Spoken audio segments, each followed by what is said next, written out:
It made me feel as if I'm banging my head against a brick wall. He made me feel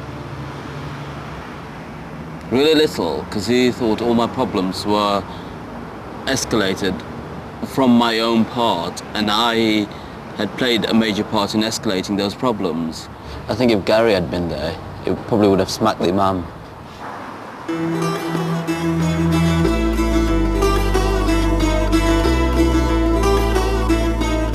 When you're talking about the imams, there's just not an acknowledgement that there is a sexual orientation dimension to people's personality, that you have no rational control.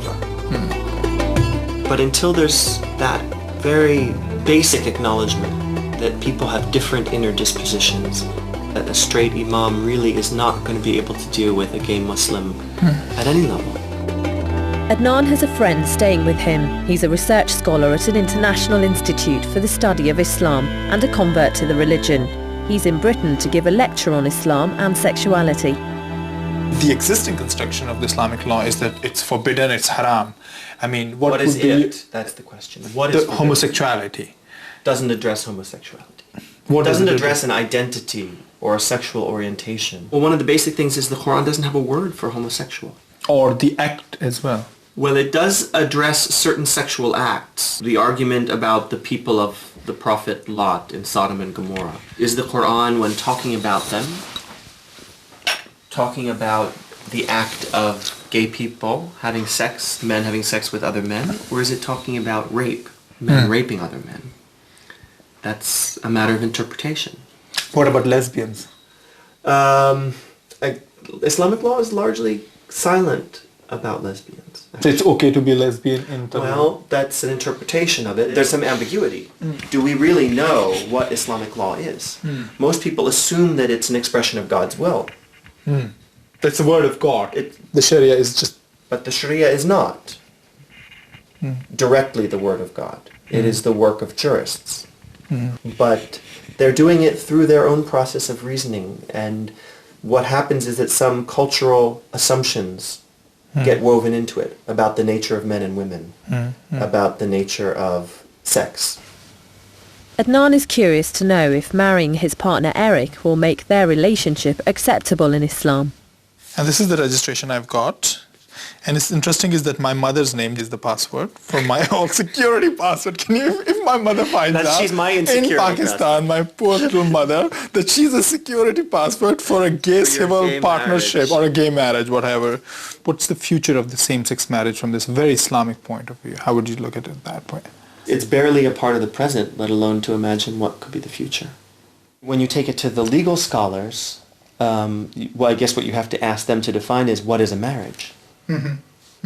Is it a legal relationship between two people that involves several different components, or is it a legal relationship between a man and a woman? And the Quran says that we created you as partners for each other so that you might live with your partner and have love and compassion between you. And I think gay or lesbian couples can adopt that same philosophy for themselves. Scott was telling me about this beautiful prayer that Prophet Muhammad... There's a special prayer for nikah. Because Eric was thinking maybe we can hire the double-decker bus and go around in that all over London. So we can do a little prayer in there, or... We're in the double-decker. Well, they do it in Pakistan. You can do a small blessing, like as before you go into the building. Exactly. The location is not important, but I think at some point... I would, I really want, I know, because it's very emotional. It's like some words from Quran or something, like that.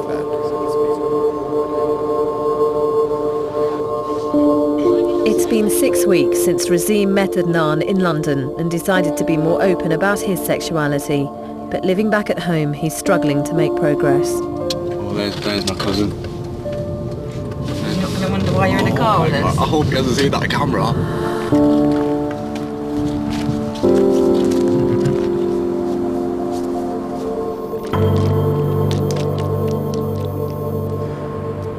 I'm fed up. I've got a shop there, right? And I don't talk about this to anyone. I talk about it to you guys, and you guys are doing a documentary. You're doing a job, basically. But the only sort of like satisfaction I'm getting out of it is the fact that I've got someone to talk to. Do you get me? and I've got a shop there, and I should go and show my face there. I sit in that shop from 8:30 in the morning till it closes till 7 o'clock. Loads of people have come up to me and they don't tell me, oh, we know you're gay. But why would someone just want to walk into my shop and start talking about gay people and how wrong it is? And that if a Muslim person was gay, I think that's very, very wrong. I answer them back. I have been in fights in that shop. I've been in arguments. I've barred people in there. You know what I mean? People who've gone back home to my mum and dad and they've said, oh, your son's just done this and your son's just done that. But they don't think they've pushed me too far. The gay community, the white gay community, want me to come out, basically. They want me to come out as a gay person, be proud of it. The Asian community, I feel, are trying to keep me inwards, inside my shell, and are trying to change me. I feel now that they're both competing with each other. That people like me are having to pay for it. That I am in the middle. Why can't I live my life? Okay, not the way I want to live it, but can't we like kind of meet in the middle or compromise or please be more understanding about how I feel and try to understand where I'm coming from.